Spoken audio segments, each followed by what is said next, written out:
Olá pessoal, então a gente vai dar continuidade às nossas aulas. Estão previstas aqui 2 aulas para abordar esse tema de conceitos de arquitetura de microprocessadores, e é o que a gente vai fazer a partir de agora. Bem, a gente inicia apresentando aqui o conceito de computador de programa armazenado. A gente viu no slide, na apresentação anterior, nós construímos um computador, na verdade um processador, que ele era capaz de executar ou de realizar o cálculo do fatorial de um número n. Então ele só tinha aquela finalidade. Aquele processador, a característica dele é que o hardware era um hardware dedicado para a solução de um problema dedicado. O problema era o cálculo do valor do fatorial de n. Quando a gente fala de computador de programa armazenado, a gente está falando de um conceito que expressa um programa como uma sequência de instruções. Essas instruções estão armazenadas em memória de acesso, normalmente uma memória de acesso aleatório, por exemplo, de acesso direto, melhor dizendo, desculpe. Por exemplo, uma memória RAM ou outro tipo de memória onde você possa acessar diretamente qualquer dado, qualquer palavra dessa memória. Então esse é o conceito de programa armazenado. Então uma memória ela pode armazenar dados e também pode armazenar instruções. Não confundam essa questão do armazenamento de dados e de instruções com a arquitetura von Neumann. Na arquitetura von Neumann a gente tem uma memória que armazena dados e instruções. O que eu estou dizendo aqui é que uma memória qualquer ela pode armazenar dados, pode armazenar instruções, pode armazenar só dados ou somente instruções, ok? Não confundir as duas coisas, não confundir a arquitetura de von Neumann com esse conceito que eu estou apresentando aqui. Uma memória, é o que eu estou dizendo, uma memória pode armazenar as duas coisas, dados e instruções, ou somente uma delas, ou somente dados ou somente instruções. E a memória possibilita que tanto os dados quanto as instruções sejam modificados.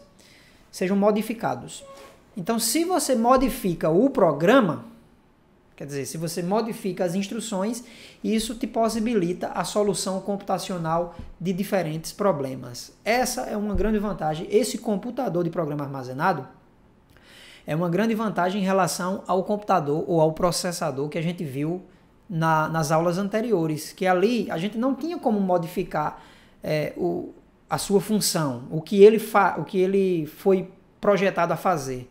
A única maneira da gente fazer isso é modificando completamente o hardware. E já aqui, não. Se a gente modifica as instruções, ou seja, o programa, então a gente pode resolver diferentes problemas computacionais. Então, uma CPU, ela busca uma instrução na memória, a gente já viu isso também nas aulas anteriores, decodifica essa instrução. Lembrando que decodificar é buscar os operandos e saber qual é a operação que deve ser executada com esses operandos. E em seguida ela executa sobre um conjunto de dados, que são os operandos que eu estou falando. E esses dados podem estar no banco de registradores diretamente, ou caso eles não estejam no banco de registradores, esses dados podem estar também armazenados na memória externa ao processador. Okay? Então está aqui aquele ciclo que eu falei, o conceito do ciclo de execução de instrução, né? Que era dado em 3 partes. Aqui ele está mais detalhado de como um processador executa um programa, ou seja, executa uma sequência de instruções. Então esse é o laço implementado pela CPU durante a execução das instruções. Então o que é que ele faz?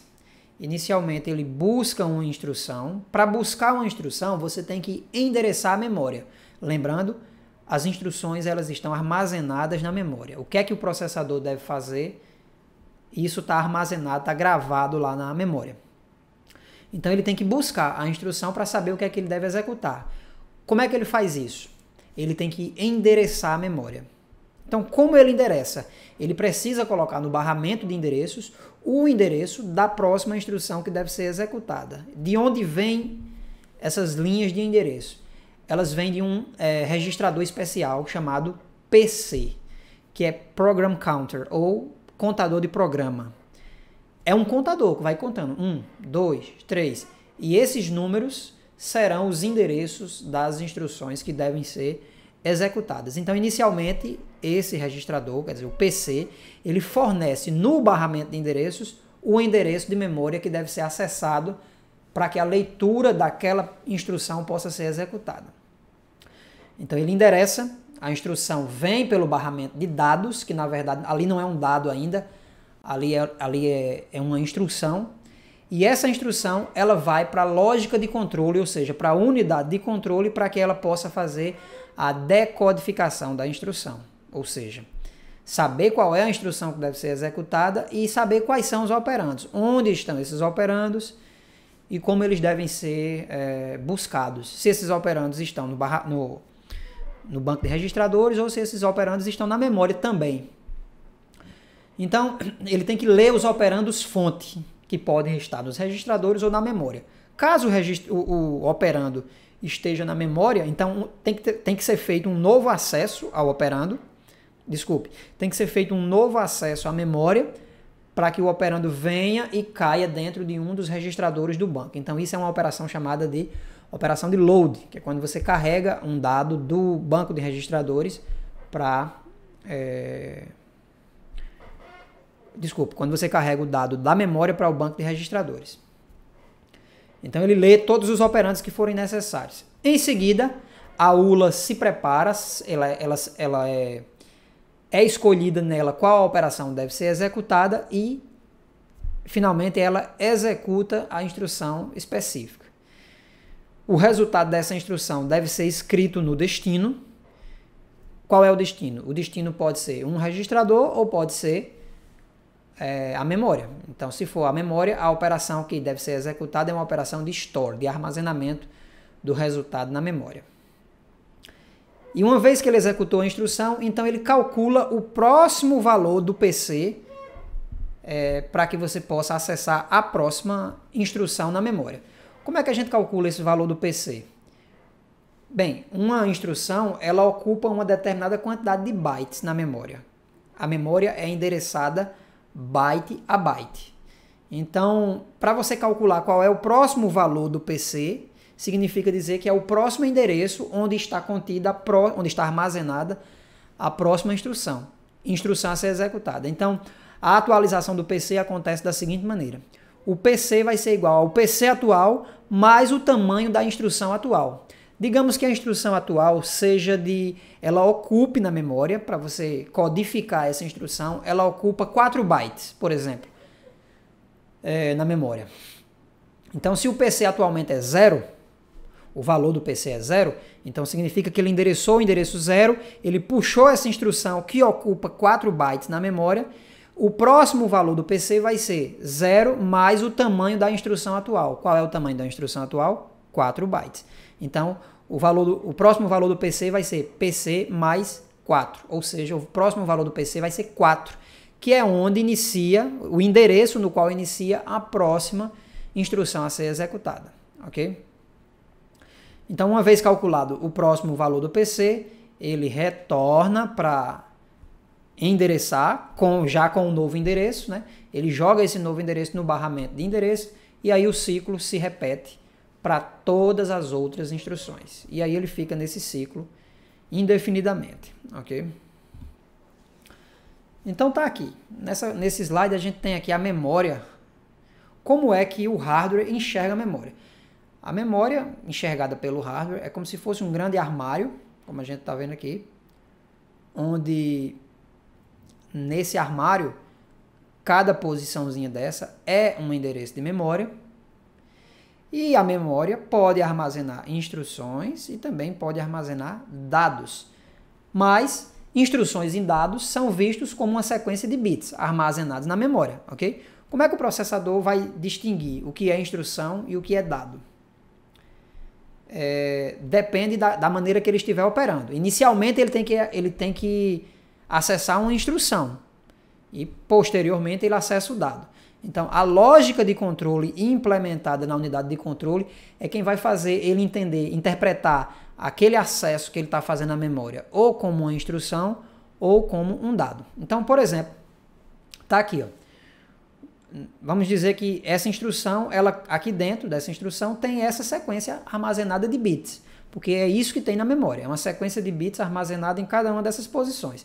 Então, quando você vê isso como uma instrução, tá aqui, ó, essa instrução ela vai ser direcionada para a unidade de controle, para que a unidade de controle possa olhar esses bits e possa dizer, ele está querendo fazer determinada operação com determinados operandos.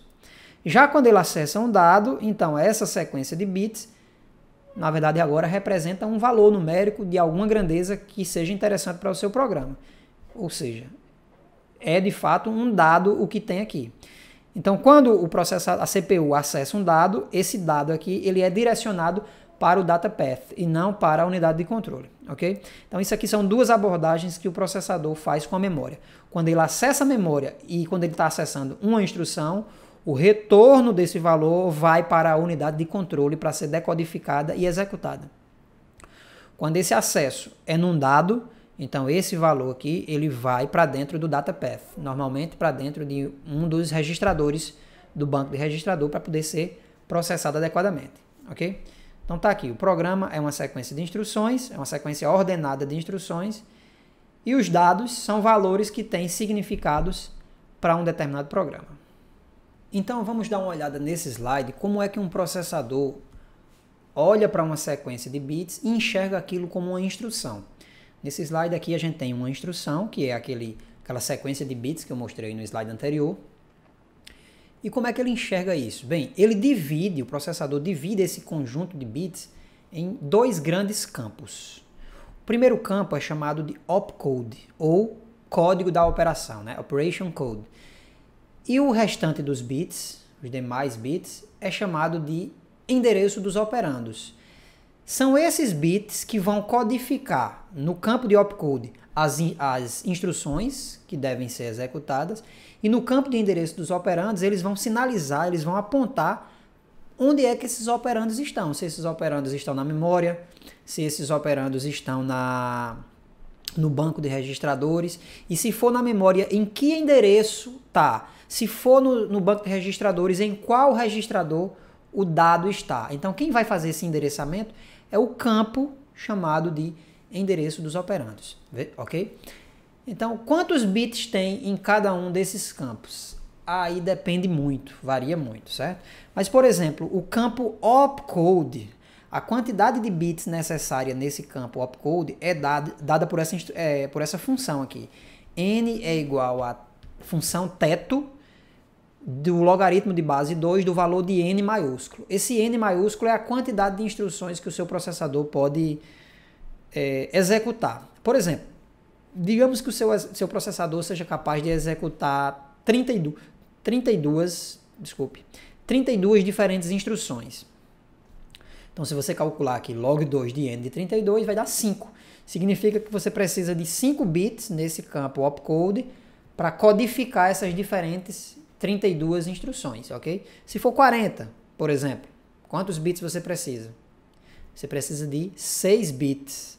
6 bits são capazes de codificar até 64 instruções. Como a gente só precisa codificar 40, então a gente só utiliza 40 diferentes códigos e os demais códigos não são utilizados para representar absolutamente nada, porque não tem mais instrução para ser codificada. Somente as 40 instruções que esse processador possui é que levam a essa codificação. Então, cada código de n bits representa uma operação específica. E os demais bits representam os endereços. E como eu falei, o dado ele pode estar armazenado em diferentes localizações. Por exemplo, pode estar armazenado no banco de registradores e pode estar armazenado na memória, ok? Então, dependendo de onde ele está armazenado, ele vai ter diferentes modos de endereçamento. Por exemplo, vamos dizer que que os dados estão armazenados nos registradores. Então, o que é que você precisa? Você precisa ter o código da operação que tem que ser executada e você precisa saber onde estão os seus operandos, fonte, e onde é que você vai guardar esse resultado. Então, por exemplo, nesse primeiro modo de endereçamento, nesse primeiro formato de endereçamento aqui, ó, a gente tem um campo de opcode, que é esse campo que está aqui, e os endereços dos operandos aqui, ó, eles estão subdivididos em 3 valores, RA, RB e RC. São 3 registradores diferentes. RA e RB são os operandos que serão utilizados na operação, e RC é o operando onde vai ser armazenado o resultado dessa operação. Isso é representado por essa terminologia aqui, ó. RC recebe o resultado... Opa, desculpa. RC recebe o resultado da operação que é feita sobre RA e sobre RB. Esse modo de endereçamento aqui é chamado de endereçamento no modo registrador, ou seja, eu endereço um registrador, que é onde o dado está, e endereço um registrador para um operando, endereço outro registrador para o outro operando, o segundo operando, e endereço um terceiro registrador, que é o registrador de destino. Ok? Mas eu posso ter outro modo com o registrador, outro modo de endereçamento com o registrador. É chamado de modo de indireto com o registrador ou indexado. Como é que funciona isso? Funciona da seguinte maneira. Ao invés do dado estar nesse registrador, aliás, ao invés de um determinado dado estar em RA, em RB, ou o resultado ser armazenado em RC, o que você vai ter nesses registradores não é o dado propriamente dito, mas o conteúdo do registrador é um endereço de memória onde o dado efetivamente vai estar. Por exemplo, nessa especificação aqui, ó, RC vai receber o resultado da operação de... Veja que o RA agora tem esses colchetes aqui, né? Então, o que é que esses colchetes estão dizendo aqui? Eles estão dizendo o seguinte, que a operação agora não vai ser mais executada sobre RA e RB, como era feito aqui. Mas a operação vai ser executada sobre o dado que está endereçado pelo conteúdo de RA. RA tem um determinado valor, esse valor é um endereço de memória, onde naquele endereço vai ter o dado que eu estou precisando utilizar. Então eu pego o dado endereçado na memória por RA, pego o dado efetivo, aqui em RB tem o dado realmente, e o resultado dessa operação eu guardo em RC. Outra maneira, eu vou guardar em RC aqui o resultado da operação do dado que está em RA e do dado que está na memória, cujo endereço está armazenado em RB. Essa é uma outra maneira. E a terceira maneira é, eu vou fazer uma operação em cima dos valores que estão armazenados em RA e RB, e o resultado eu vou armazenar não em RC, mas na posição de memória em que RC está endereçando. Dentro de RC tem um determinado valor, esse valor vai ser o endereço da memória onde eu vou guardar o resultado da operação de RA com RB. Então esses 3 modos aqui são chamados de modo de endereçamento indireto com registrador ou modo de endereçamento indexado. Porque é um índice. Os valores que estão armazenados nos registradores não são os dados propriamente dito, mas são os índices, ou seja, os endereços de memória onde o dado efetivamente está. Ok? Uma outra maneira de você observar o campo de endereço dos operandos é que, ao invés de você ter um endereço do operando, seja no registrador ou seja na memória, você tem um dado especificamente, você já tem um valor ali, você já tem o próprio dado que você quer processar. Então esse formato é chamado de formato de endereçamento imediato, porque a instrução já te dá o dado específico, você não tem que buscar em canto nenhum essa instrução, esse dado, o dado já vem junto com a instrução. Ok? E uma outra maneira de observar esse campo de endereço dos operandos é um formato de endereçamento implícito, ou seja, você não vai ter aqui todos os operandos que você utiliza, porque alguns deles já são pré-determinados dependendo do opcode que você está utilizando aqui. Por exemplo, tem um determinado opcode que ele vai somar um determinado valor sempre com o mesmo registrador, digamos um registrador R8. Então basta ele trazer aqui qual é o outro registrador que ele está utilizando para executar essa instrução. Nesse caso aqui ele está trazendo a instrução RA. Então os outros operandos eles não precisam ser mostrados porque o opcode já sabe qual vai ser o registrador que ele vai utilizar para fazer a operação juntamente com RA. Ok? Com isso você não precisa de ter tantos bits aqui, você pode diminuir a quantidade de bits para representar o endereço dos seus operandos. já que nesse endereçamento implícito, o próprio opcode já sabe quais são os operandos que ele vai ter que executar, que ele vai ter que utilizar, ok? Então existem diferentes maneiras de você observar para esse campo aqui de endereço dos operandos, dependendo das diferentes instruções que você está utilizando aqui. Então, pessoal, esses diferentes modos de endereçamento, eles existem com um único objetivo, é permitir que o programador possa escrever programas que ocupem menos espaço na memória, no armazenamento da memória. Isso é ótimo, principalmente para sistemas embarcados, onde a quantidade de memória é significativamente reduzida quando você compara, por exemplo, com desktop, onde você tem memória em abundância, mas num sistema embarcado, normalmente a quantidade de memória é pequena. Então, quanto menos memória você utilizar, melhor. Melhor para você.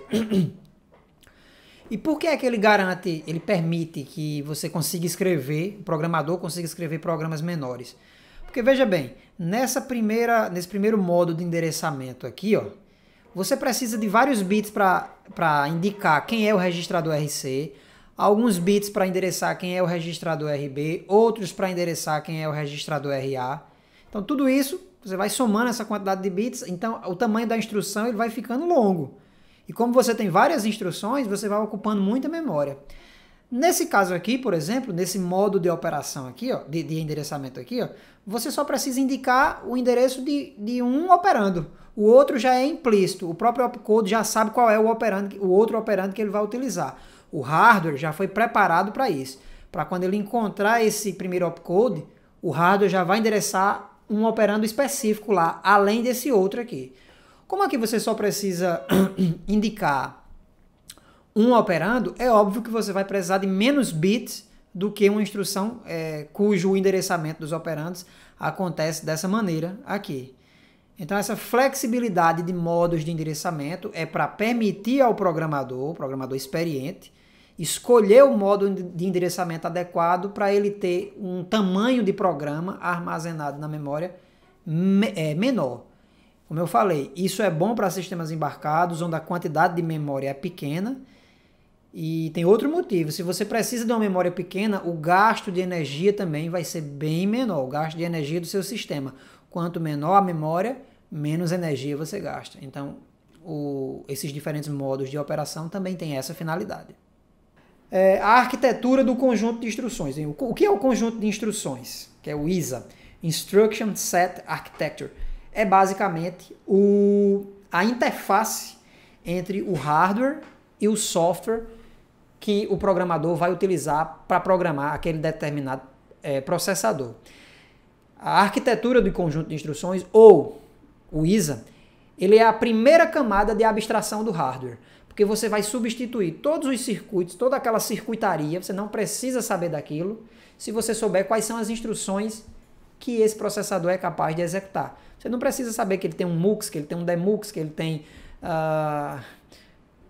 sei lá, que ele tem alguns circuitos digitais específicos, se você já conhece quais são as instruções que ele é capaz de executar. Por isso que a gente chama aqui que ele é a primeira camada de abstração do hardware. Você abstrai o hardware para tratar apenas de instruções que o processador pode executar.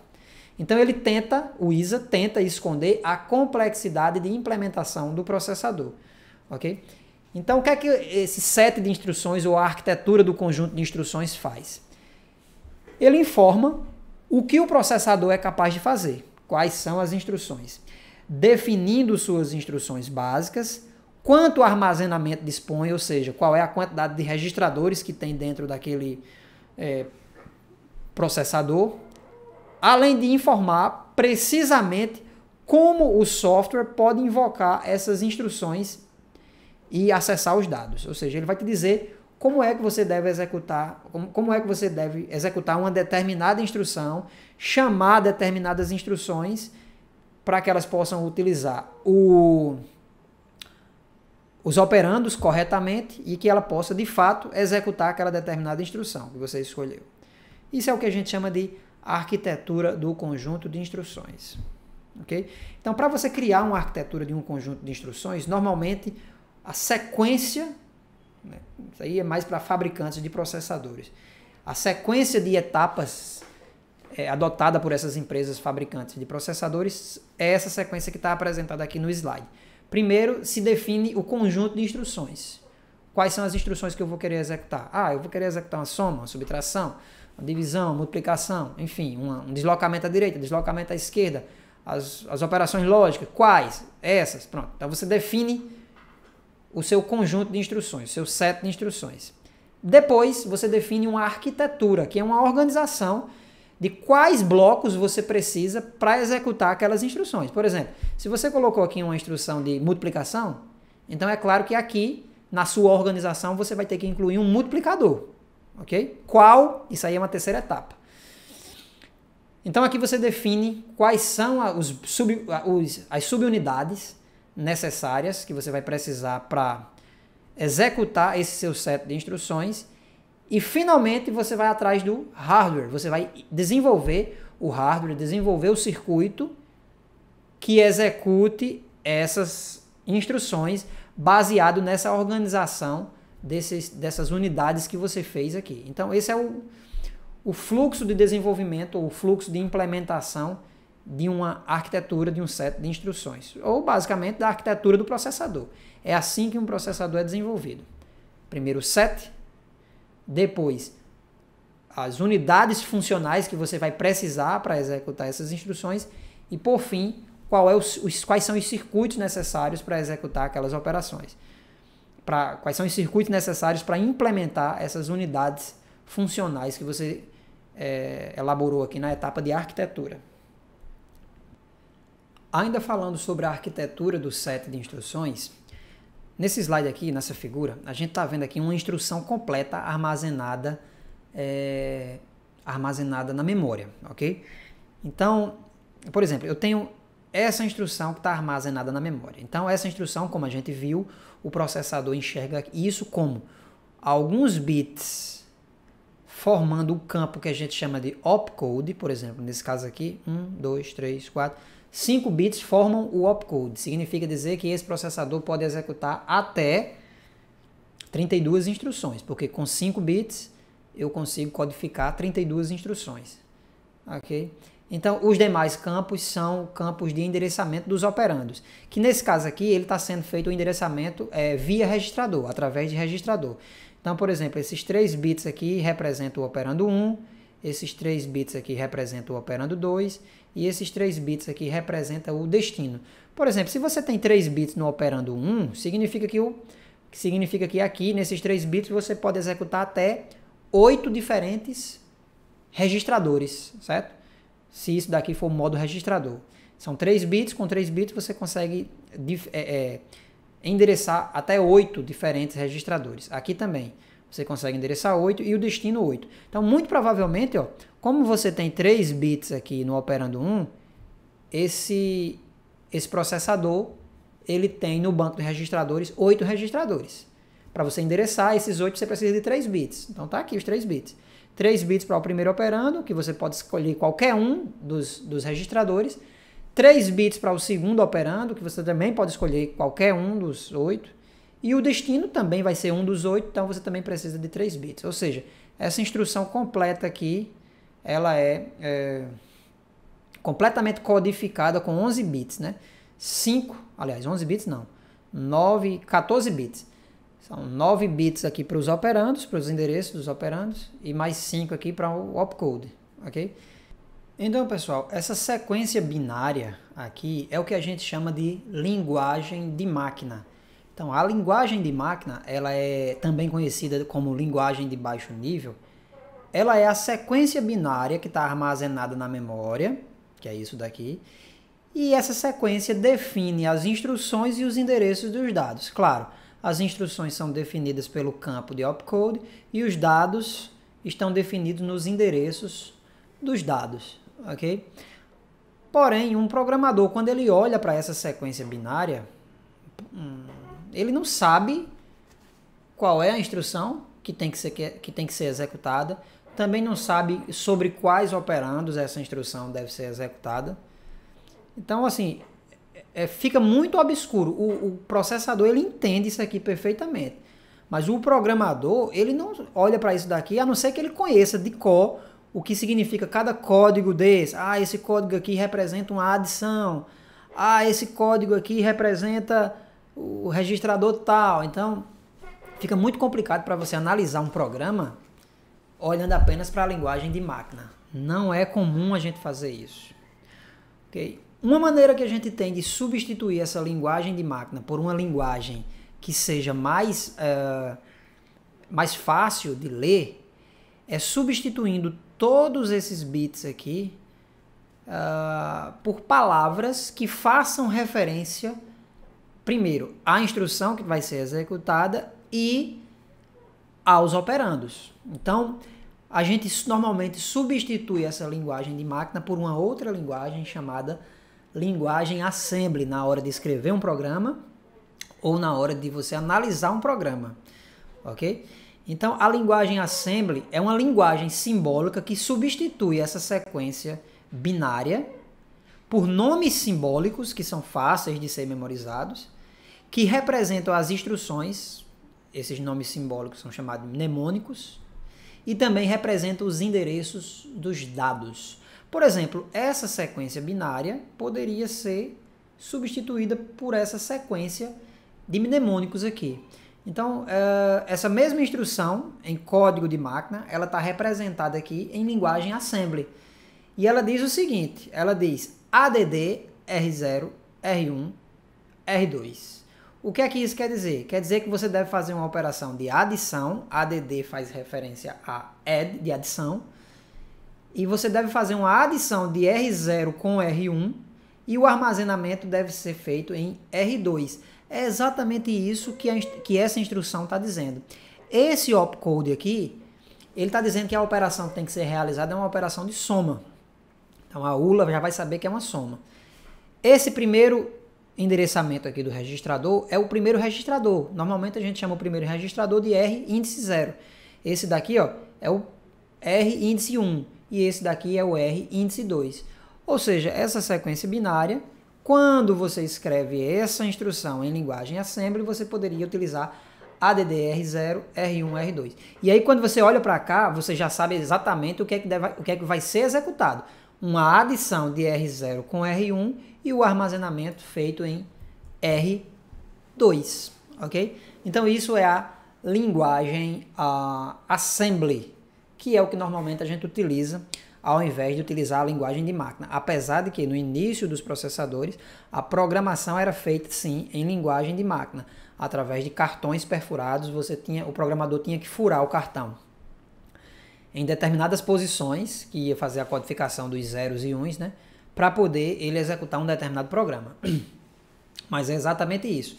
Isso é muito enfadonho, para você errar é muito fácil, então você substitui isso por esses mnemônicos que fica mais fácil de você, primeiro, escrever um programa e depois também ler aquele programa escrito, ok?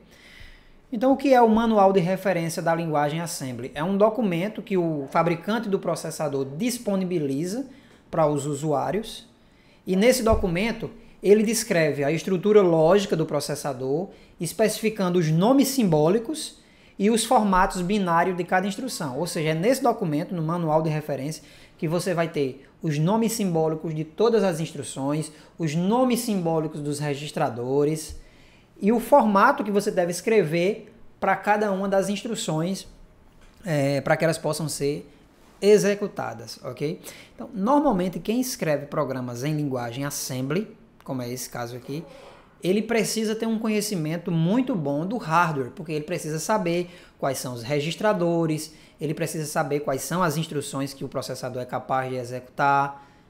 Então, programar utilizando linguagem assembly requer o conhecimento do hardware, requer que você saiba como é a estrutura interna do hardware. Então, a linguagem assembly é uma linguagem muito poderosa, porém, ela exige do programador que ele conheça a estrutura do hardware para que as instruções, para que ele possa utilizar adequadamente as instruções, ok? Na verdade, quando você trata de sistemas embarcados, por exemplo, uma das opções é a utilização de linguagem assembly. Mas para programação em nível de desenvolvimento de sistemas, por exemplo, não se utiliza linguagem assembly, se utiliza linguagens de alto nível, né? Como vocês já vêm utilizando aí em outras disciplinas, ok? Linguagem assembly é uma linguagem voltada para o hardware, requer o conhecimento do hardware e é muito mais utilizada no desenvolvimento de aplicações de sistemas embarcados, ok? De produtos do mundo dos sistemas embarcados. Então, quais são as instruções que você encontra normalmente em um processador?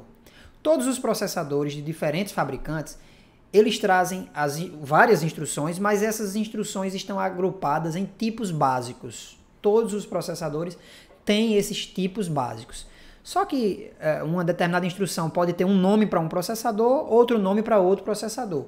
Mas basicamente todas as instruções são agrupadas nesses 3 tipos básicos, que é o que a gente vai ver aqui agora.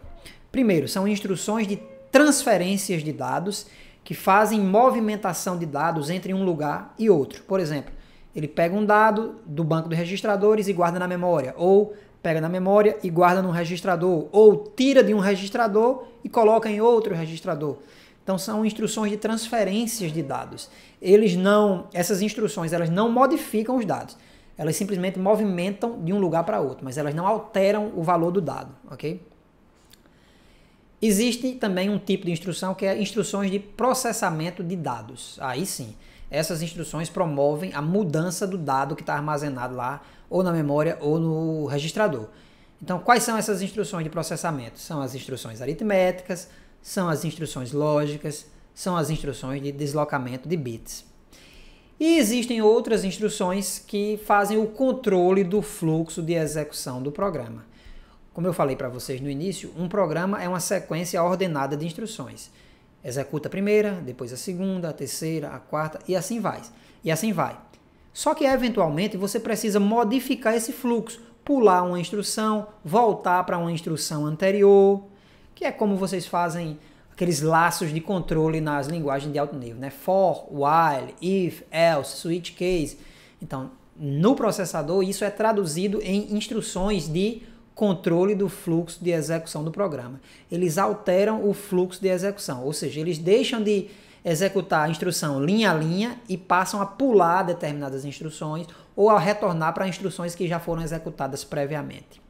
A gente vai ver alguns tipos, a gente vai ver algumas instruções de cada um desses tipos para a gente entender quais são as instruções que a gente pode encontrar em diferentes processadores. A gente vai fazer isso a partir da próxima aula.